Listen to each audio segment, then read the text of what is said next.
చిన్న కథ అండి. ఏంటంటే అనగనగా ఒక ఊరిలో రాజు ఉంటాడు. ఆ రాజు చాలా పెద్ద అతను అయిపోతాడు. అతనికి ముగ్గురు కొడుకులు ఉంటారు. ఆ ముగ్గురు కొడుకుల్ని ఒక రోజు పిలిచి మన రాజ్యానికి రాజుగా ఉండే అర్హత ఎవరికి ఉందని నేను మీ ముగ్గురిని 3 క్వశ్చన్స్ అడుగుతాను. ఆన్సర్స్ చెప్పండి. అందులో నాకు కరెక్ట్ ఆన్సర్ వాళ్ళకి ఈ అర్హత ఉంది, రాజ్యం వెళ్ళే అర్హత అంటాడు. ముగ్గురు కొడుకుల్ని పిలిచి మీకు సంపద కావాలా, సమయం కావాలా, ఆరోగ్యం కావాలా అని అడుగుతాడు. అడిగితే పెద్ద కొడుకు చెప్తాడు, నాకు సంపద ఉంటే చాలు, బోల్డ్ అంత సంపద ఉందనుకో నేను ఎన్నన్నా చేయగలనా, నాకు సంపద కాదు.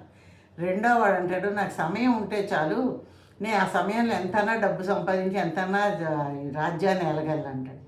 మూడో వాడు అంటాడు, నాకు ఆరోగ్యం ఉంటే చాలు నాన్న, ఆరోగ్యం ఇవ్వండి. ఆరోగ్యం ఉందనుకోండి నేను డబ్బు సంపాదించగలను, బాగా పరిపాలించగలను రాజ్యాన్ని, సమయం సంపాదించగలను, అన్నీ ఉంటాయి నాకు. అదే ఆరోగ్యం లేదు, నేను ఇందులో ఏ పని చేయలేను నాన్న అంటాడు. అప్పుడు రాజుగారు మూడో కొడుకు యొక్క సమాధానం కరెక్ట్ అని చెప్పి అతన్ని మెచ్చుకొని, నాయనా ఈ రాజ్యానికి నువ్వే రాజు అవుతావు అని చెప్పి చెప్పారన్నమాట.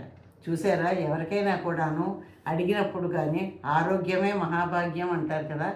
ఆరోగ్యం కావాలా, సంపద కావాలా, సమయం కావాలంటే ఆరోగ్యమే అడగాలి మనం. దేవుణ్ణి అడిగినా ఎవరిని అడిగినా ముందేమిటి అడగాలి? ఆరోగ్యం అడగాలి.